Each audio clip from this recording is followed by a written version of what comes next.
All right, guys, welcome to the Marcus and Michael show. We are playing Where in the World is Michael Buckheiser this week. I'm sitting in front of a baseball park here. It's pretty exciting. It brings back some good old memories back in the day here. But as always, I'm joined with Marcus at Marcus the Freak on the Twitter machine. Marcus, how you doing this afternoon? I'm doing pretty well. Surprising night last night for me with the way the draft lottery worked out, and yeah, let's get into it. And yeah, I'm doing good. Yeah, I actually got to stay in a hotel room this past night, and this is the first time that I've ever watched the draft lottery from start to like finish. Usually, like I tune in the last like 5 or 6 minutes just to see who, like like the final four, like however they pull it out, and Right. it, it, you you've been hyping up the drafts, and you have made me a draft fan. Like now I want to watch all 3 days of the NFL draft and the lottery. Now I'm intrigued for the 60 picks in the NBA draft. Uh, four of you guys, the guys that missed it, the New Orleans Pelicans did get the number one overall pick last night. I don't think anybody ever expected this whatsoever. So Marcus, I want to start right there on this. I'm going to throw you a curveball here, real fast. We kind of chatted about this a little bit. Does AD stay in New Orleans now with possibly Zion or Ja Morant coming to New Orleans? Like we might have be some technical difficulties here as we reconnect to Marcus here. Marcus, let me know whenever you're back. But guys, Okay, I can hear you now. I okay. can hear you. So before we kind of had an interruption there in our service, I was asking, with the Pelicans getting the number one overall pick, does that keep AD in town? Does that make New Orleans an instant championship contender with AD and Zion or Ja Morant? Um, yes, that should be enough to keep 80 in town, but for Anthony Davis in town. But from what we're hearing right now, he still is adamant about leaving. Listen, if you're David Griffin, the general manager who just got hired, you're doing everything you can to keep Anthony Davis there. You have got to sell Anthony Davis on, look, we have Julius Randle, you and Zion, um, Drew Holiday, and Alfred Payton can play too. I mean, we've got a nucleus here. We just got to keep building and building. And I want you to be able to play with Zion. That's what I would convey to Anthony Davis. If you're David Griffin, you do everything you can to bring in to still keep Anthony Davis and give him that long term deal. I think it's like 5 years, 230 million, something ridiculous. I don't know why Anthony Davis. I don't know why you would ever turn that down with a chance to play with Zion Williamson and to still stay with a coach like Alvin Gentry, who's a good man, a good coach, good man, good person all the way around. But Anthony Davis, from what I hear, still wants to leave, and so that also helps, David Griffin, because you can get a trade package from the Lakers, the Celtics, or the Knicks. Those are the three teams right now. So the fact that New Orleans won this draft lottery last night is unbelievable for their city, because at worst case scenario, they're getting Zion Williamson and a couple of good pieces. Best case scenario, they're keeping Anthony Davis with Zion Williamson to go with Drew Holiday and Julius Randle. And so that's why you saw Coach Alvin Gentry yell an expletive when he found out he got the number one pick, because this is all good for the city of New Orleans. The New Orleans got blessed again. It's unreal. Yeah, and if AD doesn't even want to stay in town still, they still got Zion coming. So I Yeah. mean, uh, there is still going to be that buzz in the city, Yes. in the NBA even, uh, just to see what New Orleans can do. They, So they sold 2,000 season tickets in about an hour last night after they got the pick. So that's there you go. huge. That that that instantly shows you that, like, just having the number one overall pick brings such a Yeah. buzz to your team. They might be short lived. They could trade that pick off and get a couple, Right. late first round picks or like or something. But since we're Yes. talking about the lottery right now, do you think the Pelicans was the biggest winner last night in the lottery? Sure, they were the biggest winner, but the second and third biggest winners are the Memphis Grizzlies and the Atlanta Hawks. The Memphis Grizzlies are bereft of talent, okay? And they were looking at picking like what, spot 6 or 7 or something. Yep. They move up to number 2, and now they're going to get John Morant to pair with Mike Conley. Or, it may even give them the flexibility of trading Mike Conley. If somebody thinks they're a point guard away from winning a championship, you could trade Mike Conley and get assets because Mike Conley is a hell of a player. But to get a player in Memphis that, like I'm going to mention again, is bereft of talent, to get a player like John Morant in your program for the Memphis Grizzlies, their season tickets are going to go up. That is a highlight reel every night now in Memphis. Now people are going to tune into Memphis just like they're going to tune in now to New Orleans on your NBA package. They're probably going to put, those two are probably going to be put on a couple of more primetime games, especially New Orleans. But John Morant with Memphis to go with Jaren Jackson, their last top 5 pick of last year's draft, who's 6'11", really good player out of Michigan State. Now you have Jaren Jackson and John Morant, and you build around those two pieces, and you still have Mike Conley there steadying the ship. And if you want to trade Mike Conley and get more younger pieces, go ahead. Memphis won last night by getting the second overall pick and getting John Morant. I don't know how I can much convey that to you Ian anymore. That was a big deal last night for the Memphis Grizzlies. And I think the Atlanta Hawks, even though, there was talks about them getting Zion and being in the top 2, if you look at it last night, they have a young team, a young nucleus. And when you're sitting there and you're the Atlanta Hawks and you don't get those players, but you get the 9th and 11th picks of this year's NBA draft.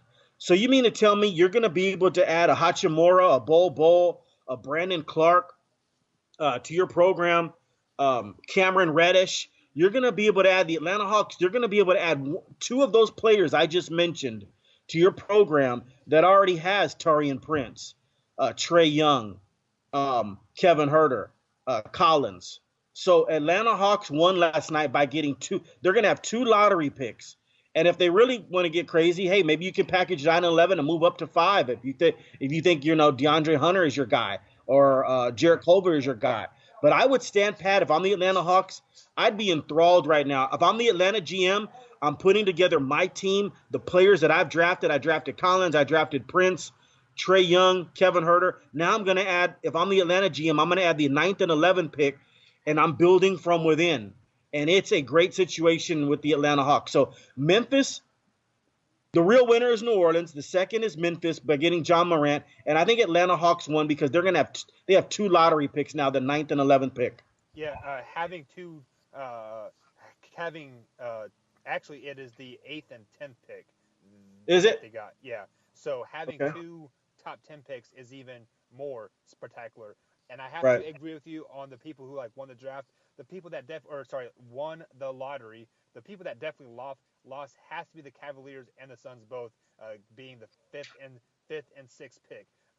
The Cavs are in a lot more desperate need to get a player like John Morant or like Zion to basically put fans in the seats. But by them having a 5th pick, they necessarily cannot get that player that can carry their team like a Zion or Ja. So, I mean, the Cavs they're going to suck again this year. No matter who they get, they can get Darius Garland from Vanderbilt. They can get the New Albany kid that went to Indiana, Romeo Langford. Yeah. None of those guys are going to change the culture of a team all by themselves. Yeah. So they definitely have to be the biggest loser in this lottery, being picked at 5. Because just like you said, the draft starts at 3, and that couldn't be 100% true because you don't have those players that can completely change the culture of a team by just their presence on there. Yeah, I think a bigger loser was Phoenix over Cleveland, obviously, because Phoenix, we were talking about Phoenix, and a lot of people were like, Phoenix could get the 2nd pick, the 1st pick, and now they dropped to 6th. And now they're just going to hope that that maybe Darius Garland falls to them because if you want that point guard. And Darius Garland reminds me he's the second best point guard in the draft behind John Morant. Now John Morant is a combo guard, could be a point guard. That's fine. He can do it both. But the second best that they're going to get now, instead of getting John Morant, they're going to get the second best at that position. And that's not even a guarantee. If I don't even think Darius Garland falls to 6, because Darius Garland to me, when I watch him play, he reminds me of Kyrie Irving. In other words, Darius Garland's a guy that you can give the ball to when the shot clock's running down, and you say go get a bucket, just like you can do with Kyrie.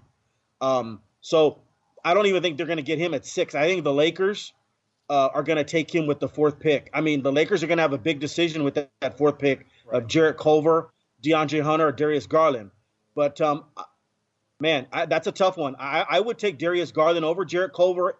Not DeAndre Hunter would not be in my discussion at 4. It would be between Culver and Darius Garland. If I'm the Lakers, I probably take Garland. Now, Phoenix needing a point guard or wanting that John Morant point guard, now's not even going to get Darius Garland. So I think Phoenix really lost. Cleveland's sitting in an okay position, but not, you're like you said, they're not sitting in that position of 2nd overall pick or 1st overall pick. But at least Cleveland now will get their chance of getting a DeAndre Hunter or a Jarrett Culver. And so they'll get the pick of one of those two. And then Phoenix will be left of whoever, they don't pick. Which Phoenix, it'll probably be either Jarrett Culver or DeAndre Hunter, which they shouldn't complain too much about. But yeah, you're right. Cleveland and Phoenix, if you talk about the losers of the draft, make a long story short, they had a chance to get the 1st and 2nd pick. Now they're at 5 and 6. So they couldn't be 2, 5 and 6 picks, and they were out of the mix of the 1 and 2. You're right. Yeah. The only thing I could see possibly Phoenix being okay is because Darius Garland did play like 5 or 6 games before tearing his 5, yeah. He tore his ACL, I think it was, or something, yeah. So the unknown of him still might make him drop a little bit.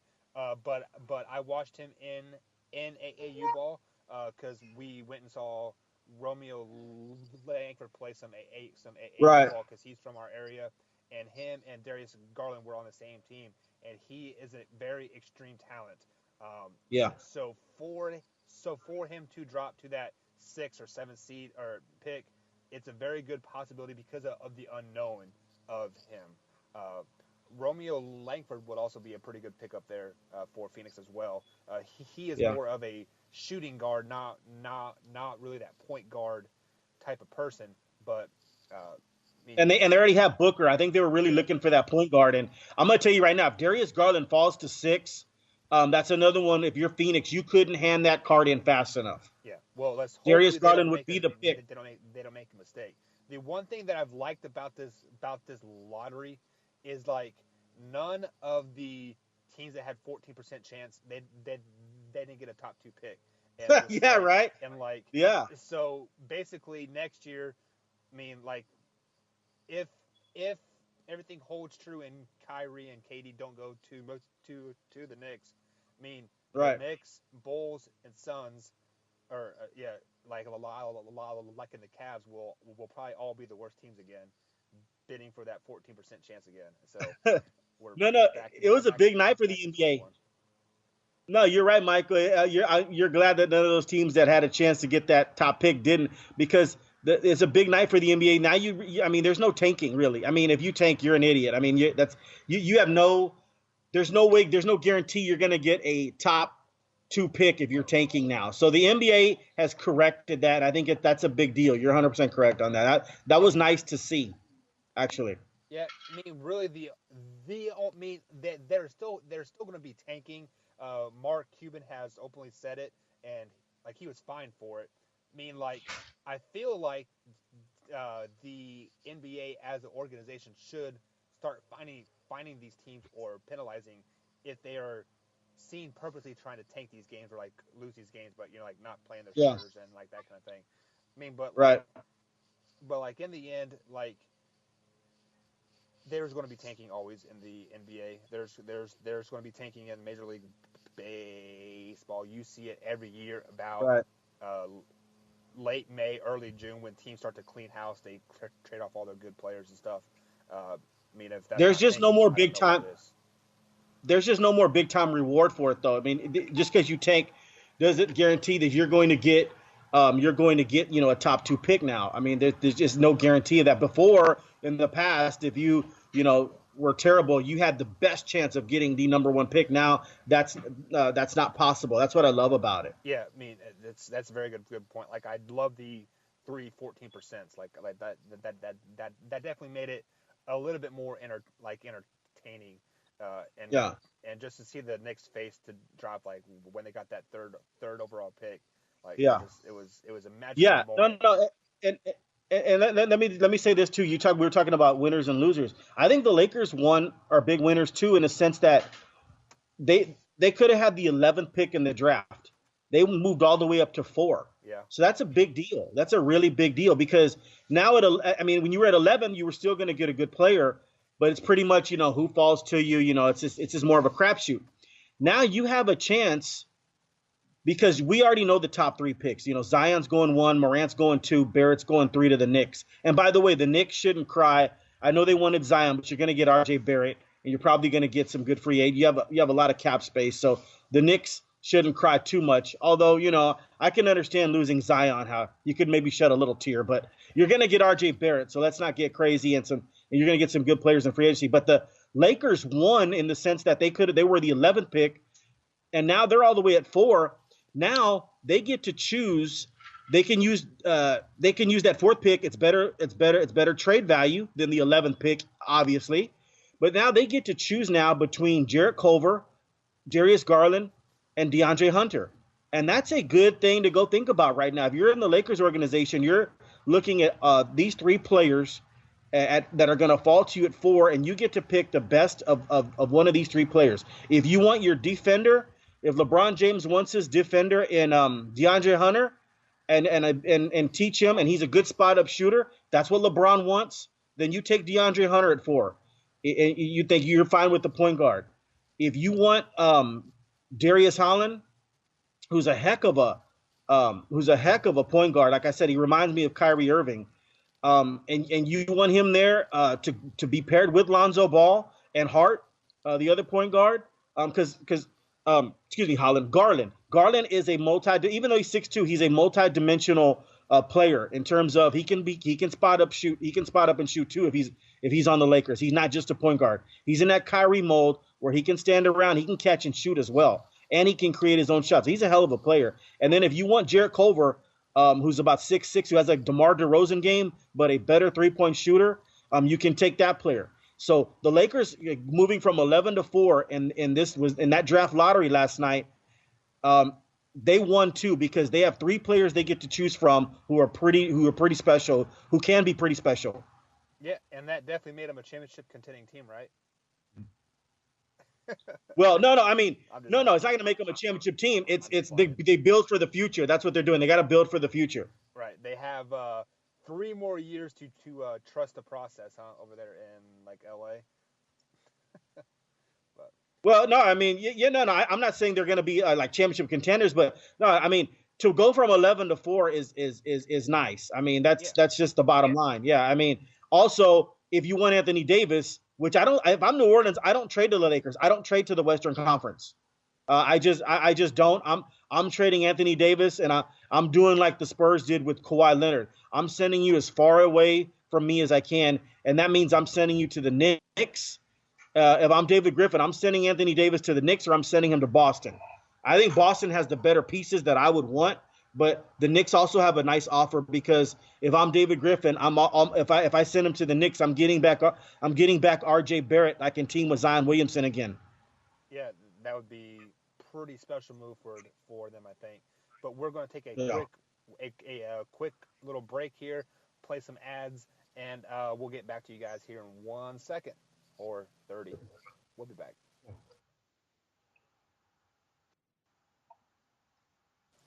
And welcome back to the Marcus and Mike Show, guys. I am Mike. My man over here to the left is Marcus. If you guys are new here to the YouTube channel, be sure to like, comment, and subscribe.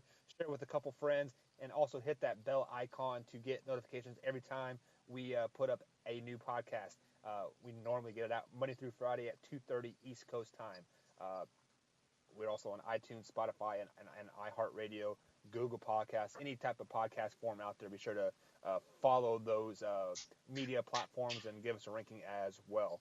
Uh, Marcus, we're going to move on past the lottery and teams that are not in the lottery here in the wonderful world of the NBA playoffs. Last night we had Golden State taking on Portland Trailblazers. We both said Portland had to win game one, and they laid a dud. They got beat 116-94 this past night. Uh, it just it wasn't very pretty. Steph Curry did hit 9 3-pointers to lead the way for Golden State. What are your thoughts on this game and some thoughts moving forward for Portland? Um, I'm a loss for words at this. Um, Portland played like a Portland Trailblazers played like they were playing Charlotte on a Wednesday night with two people watching in an NBA regular season. It was a pathetic performance. I mean, just to say the least. It was one of those nights where I wish I had a crystal ball so I could look ahead and see the future for the next 2 hours. And after the draft lottery, I'd have went to the movies or, got a red box or something. It was absolutely horrific from a Portland Trailblazer standpoint. The defense, you may as well have, you just stood around like you're playing 21 in the street with your friends. I mean, it was just absolutely terrible. They didn't come to play. I understand they were just played 2 days ago, but that's baloney. They should have been in rhythm. Golden State should have been the ones that were a little high emotionally off of beating Houston and maybe struggle, but they didn't. Golden State showed why. They won 73 games a few years ago with this lineup out there with Iguodala and Green and Thompson and Curry, and it was just. I mean, I don't even know. C.J. McCollum and Damian Lillard. I don't know who was in their bodies last night, but it wasn't them. And then I mentioned yesterday that Enes Kanter shouldn't be on the floor.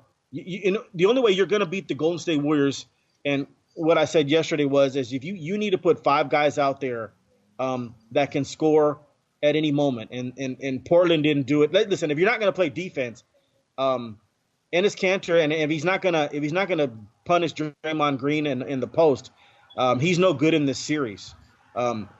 Capella was almost a no-show in the other series. You can't. DeAndre Jordan for the Clippers always struggled against Golden State. You can't have a big in there that's just not doing anything. That's not getting out on the shooters when they set the pick and roll on him. Enes Kanter was just a complete waste of energy and time last night. Your starting 5 to beat the Warriors, and this is without KD, is having Collins in there, Seth Curry, and Rodney Hood to go along with McCollum and Lillard. And I only saw that lineup a couple of times last night, and that's the only lineup that can score with the Warriors if you're not going to play any defense. Listen, the Warriors are going to win this thing in 7 anyway because KD's coming back. They might even win it in 5 or 6. But, that was a pathetic performance by the Portland Trailblazers last night all the way around.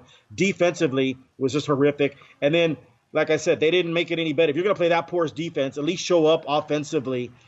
They showed no heart. They were running around. The Golden State Warriors were playing last night. They were playing defense last night like if it was game 7 of any round. And it was game 1. And the Warriors showed the championship heart, just like they did in Game 6. And Portland didn't match it at all. It was just amazing to watch. And I don't know how you can do that when you're supposed to be this great backcourt and you want to challenge Clay and Curry for the best backcourt in the NBA, and you basically laid an egg last night. That was pathetic. And let's hopefully they come back on Thursday night in Game 2. Because I still think the Trailblazers can get a game, but they have got to be much better defensively and put a lineup out there that's worthy of playing against Golden State.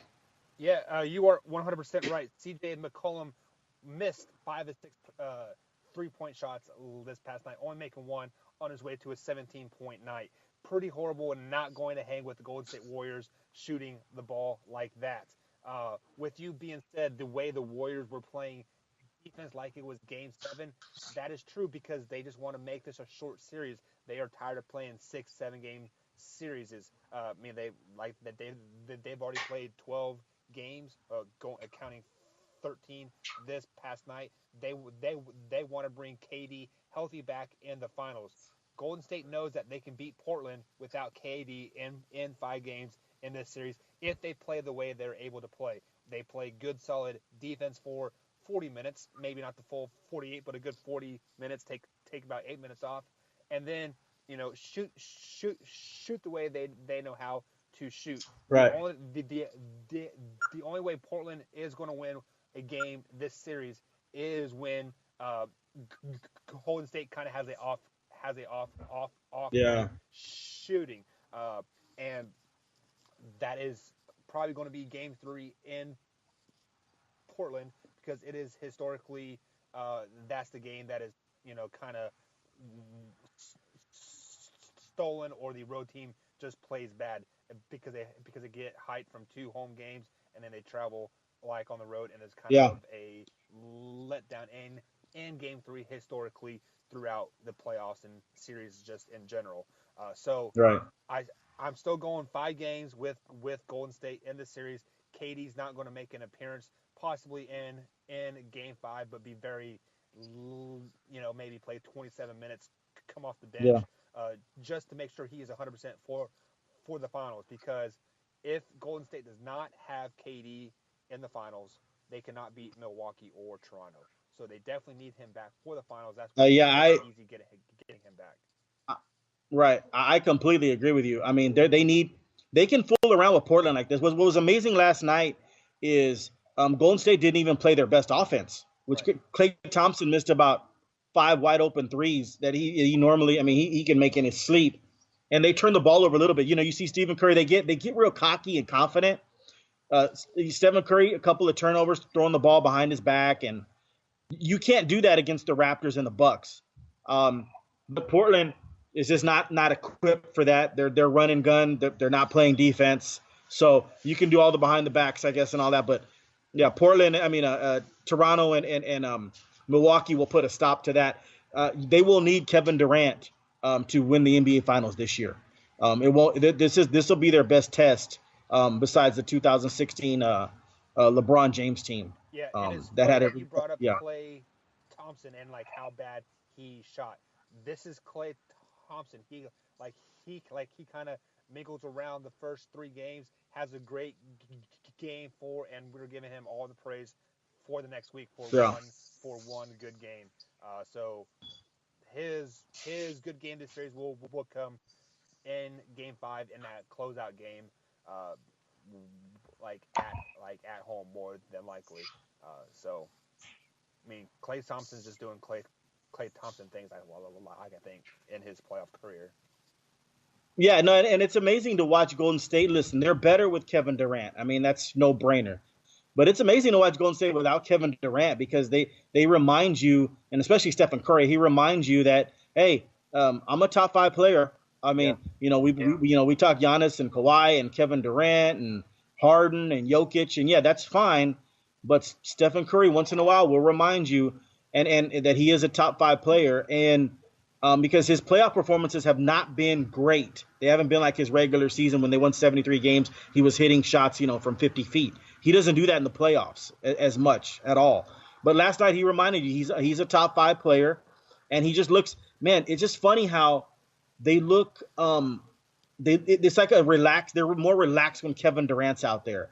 They look like they rev it up. It seems like when Kevin Durant is not out there. They're free flowing. They're trying harder. It's just amazing to watch the old Warriors from about 4 years ago without KD. And they just showed the world last night that they're still here, even without Kevin Durant. But that being said, they can get away with that through the West.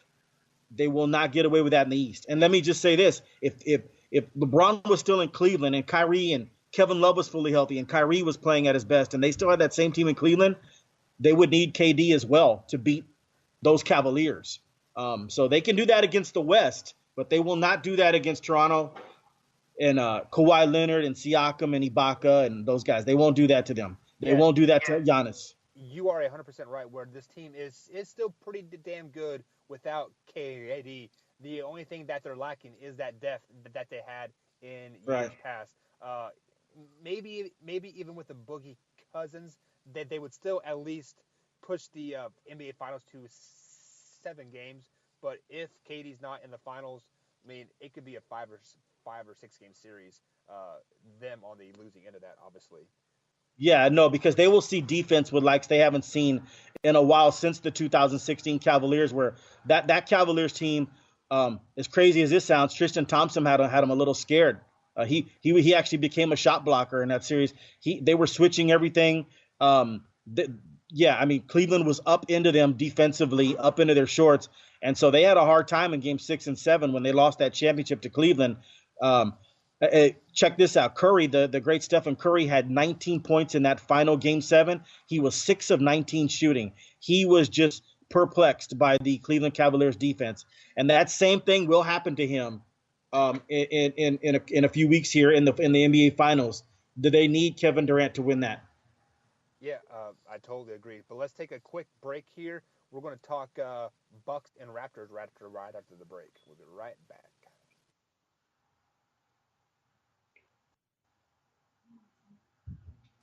All right, guys, and welcome back to the Marcus and Mike show. My eye is on fire. I don't think I'm getting ready to lose a contact. That's always exciting. But Marcus, let's go ahead and jump right into it. Milwaukee and Toronto start their series tonight in Milwaukee. The Greek Freak versus Kawhi, as this series is kind of shaping out to be. First of all, who do you got winning this series and why? I got the Bucks in 7. I think every team's going to win on their home court. That's how good these guys are. Um, I think everybody's going to hold serve. This is a very evenly matched um, teams here. Getting Brogdon back, Michael Brogdon, um, back from his injury is absolutely huge for Milwaukee, and he'll going to pay dividends playing against Curry, and we'll talk about that in a few weeks. But this is fun to watch. To me, this is must see TV, and this won't be as exciting, guys, as Lillard and McCollum and Klay Thompson and Stephen Curry just jacking up threes and just having fun. This one's going to be more highly contested, more defense. I mean, this is like Texas Tech and Virginia against each other, but better offense. It's going to be better with better offensive players, obviously. But they play defense, Toronto and Milwaukee, like you wouldn't believe. These games are not. I don't think any of these games are going to be in the 120s. This will be like a little old school NBA. This will be in the 90s, and some people don't like to hear that, but I love to watch it. Um, Great defense, and you have to beat it with passing, cutting, shooting, and some better offense. And this is going to be a really big time series for defensive wise. I cannot wait to see who checks Giannis. I don't think Kawhi will ever guard him. I mean, maybe if he gets switched on to him, maybe in crucial moments, Kawhi might want to take that challenge. I don't know. We'll see. But that's got to be Siakam and Ibaka at 6'9", 6'10". They're a little bit light to guard Giannis as well. So this is going to be fun. Toronto guards the perimeter about as well as any NBA team. That being said, Milwaukee has great shooters where Giannis, and they move the ball really well in that Coach Bud system. Giannis throws the ball out to these shooters, and they're pretty good. These guys are knockdown shooters. Mirotic and Lopez um, and the All-Star this year, oh my God, from A&M, anyways, they have great shooters. So this is gonna be really good to see here. Which team comes out on top here? These scores I think will be in the 90s, and it's gonna be fun to watch. This is a defensive series, and who can get stops and who not. I know the NBA likes to go make or miss league. That make or miss league is more so in that Portland Golden State series. Yeah. This is more defensive and who can get stops in this series. Yeah, I totally agree with you. I am rooting for the Raptors in this series because I think they match up better with Golden State in the finals. But I think Milwaukee is going to win this series. I do think it is going to go 7 games as well. But I think Raptors are going to win game 2 on the road, and then the Bucks are going to come back and win game 3 on the road to basically pull the favor back in their favor. Yeah. And then both teams hold serve on their home court after after that. I just I think the Bucks match up better with, or they're better talented than Toronto, but Toronto matches up better with Golden State. So I'm definitely rooting for Toronto to knock off Golden State, or get to the finals to knock off Golden State, I Yeah. should say. But the Bucks will definitely win this series. Giannis is going to, or sorry, the Greek Freak is going to have a great series. I don't see anybody that can stop him on the Toronto side. Uh, Yeah. he is just too big and too strong and too athletic to really be stopped as far as anybody on the Toronto side of the ball. Um, I look for him to average 30 plus points in this series, 10 to 12 boards as well. Just he is going to go off this series. And with that being said, with the 7 game series that they're going to play, they're going to be wore out going into the finals, and then they're going to get swept by Golden State in the finals. You wait. You think? Oh, you think Milwaukee will get swept by Golden State? Yeah, in the finals. Oh wow, I think Milwaukee's a better team than Denver, Portland, um, everybody in the Clippers, everybody that they faced. So, wow, that's and Chris Middleton was the guy that I couldn't think of his name. He's another the shooter from Milwaukee I was talking about. And Chris Middleton was their second All Star. I can't wait to see Toronto, how they are like in crunch time. Yes, it's Kawhi, but Coach Bud knows that, Coach Budenholzer. So somebody for Toronto is going to have to step up and make big shots, whether it's Siakam, Ibaka, Kyle Lowry, Danny Green. I mean, you can't have this hot potato like you had the last series where it was just Kawhi and nobody else here. You shoot at Kawhi. It cannot be like that against Milwaukee. Otherwise, Milwaukee will whip their butt. You know what I mean? So yeah, let's see. I want to see who steps up for Toronto besides Kawhi Leonard. That's going to be interesting to see. Yeah, with my statement that I said earlier about the Bucks getting swept by Golden State in the finals, I think this Eastern Conference Finals series is going to be better than the Western Conference Finals and then the finals like itself. Everybody should be tuning in to this Eastern Conference Finals series because it's going to be the best basketball that we've seen this whole playoffs and then moving forward as well. Yeah, no doubt. And I man, the Bucks are going to give, or Toronto is going to give Golden State everything they can handle. Playing the funny thing about playing Portland is not going to prepare you for playing Milwaukee or Toronto style. Their defense, how they challenge perimeter shooters and everything like that. It would be like Alabama playing um, North Citadel. Texas. Yeah, North Texas, and then next week having to play Louisville. Playing North Texas, I mean, next week having to play LSU. North Texas is not going to get you ready to play LSU. So that's the one thing that, yeah, Portland is the opposite. Golden State will have to go back to the drawing board after they beat Portland and figure out how Toronto and Milwaukee will defend them. It's going to be a whole different animal. That thing. That's why I don't see any sweep in that thing. That Milwaukee has beaten teams this year. They've beaten like out of all their wins, like 52 of them have come double digit wins. They are destroying people defensively, and they're hitting enough shots on the perimeter to beat people by 15 to go with their defense. Toronto's in trouble here if other people don't step up besides Kawhi Leonard. Yeah, I think Ibaka definitely has to show his face in this series. He's been kind of silent the last couple series. I actually forgot he was even playing on their team until like was it game 2 or 3 of the last series. It was just mind boggling that he can become just not perform in the play like the way I'm used to him seeing him perform when he was with Oklahoma City. I remember correctly. Sorry, my Right. eyes are like on fire right now. I don't know what happened. But we both have Milwaukee winning the series in 7. Uh, Marcus thinks that all the home teams are going to win. I think Toronto will win game 2, and then Milwaukee will win game 3 on the road, and then the hold serve And from there on out. you got Milwaukee tonight, right? Yeah, Yeah, Milwaukee I do will too. win game 1, but then Toronto will steal a game 2, and then Yeah. Milwaukee will steal the game 3 back. Uh, so with Yeah. that with all that being said, guys, thank you for joining us today. Uh, will join us tomorrow, same time, same place. We're going to talk some more NBA playoffs. Of course, it is that time of year. We're going to start hammering it out, and then we're going to start sprinkling a little bit of NBA draft. Um, Marcus is working on his big board as always over there.